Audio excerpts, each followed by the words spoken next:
रिश्ता क्या कहलाता है में अरमान की मुश्किलें काफी ज्यादा बढ़ चुकी है क्योंकि अब हर छोटी मोटी बात पर रूही और अभीरा के बीच में नोकझोंक होती रहती है और अरमान को समझ नहीं आता है कि वो किसकी साइड चूज करे और ऐसे ही वो फंस जाता है।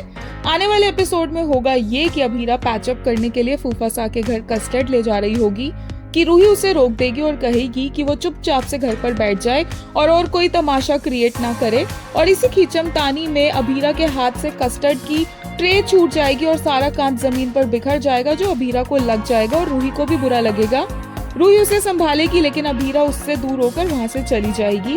रूम में अरमान अभीरा की चोट पर मरहम लगाएगा, उसके बाल बांधेगा। फिर अरमान अभीरा से कहेगा कि क्रिश के इवेंट में वो नहीं आ सकता। अभीरा कहेगी कि वो अपने भाई के लिए टाइम नहीं निकाल सकता और उसके कान खींचने लग जाएगी। ये बात रूही देख लेगी। अरमान कोशिश करेगा कान छुड़वाने की बट अभीरा नहीं छोड़ेगी। फिर रूही बीच में आकर अरमान का कान छुड़वाएगी और अभीरा को लेक्चर देने लग जाएगी कि ये क्या तरीका है अरमान से बात करने का। जब अभीरा कहेगी कि अरमान और उसके बीच में ये सेटिंग है, उन दोनों की ये इक्वेशन है कि वो एक दूसरे के कान खींच सकते हैं, तो रूही बीच में क्यों पड़ रही है और क्यों इंटरफेयर कर रही है। जिसके बाद अभीरा वहां से चली जाएगी। अगेन ऑफिस में अरमान परेशान होगा। वहां पर रूही उसे पहुंच जाएगी चीयर अप करने के लिए और वो चीयर अप कर भी देगी, लेकिन अभीरा वहां पर आ जाएगी और रूही अरमान को देखकर हैरान रह जाएगी क्योंकि काफी रात हो चुकी होगी और ऑफिस में रूही क्या कर रही है।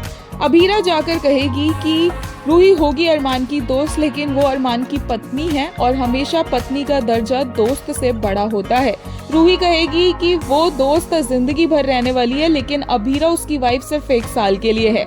अभीरा कहेगी कि 1 साल के लिए ही सही बट वो वाइफ है। उसके बाद दोनों की फिर से लड़ाई स्टार्ट हो जाएगी। एक रूम में अरमान पानी लेने जाएगा, अभीरा और रूही भी वहां आ जाएंगे और उसका गेट बंद कर देंगे और उसका डोर खराब होगा और इस वजह से एक ही रूम में ये तीनों फंस जाएंगे और वहां पर भी अभीरा रूही का काफी ज्यादा मजाक उड़ाती दिखेगी और बहुत ही ज्यादा फनी सीन्स देखने को मिलेंगे। और इसके अलावा अरमान यहाँ पर फंसा रहेगा इन दोनों के बीच में और वो दोनों को कहेगा कि दोनों अलग अलग कॉर्नर्स में जाकर बैठ जाए जब तक वो यहाँ पर फंसे हुए हैं।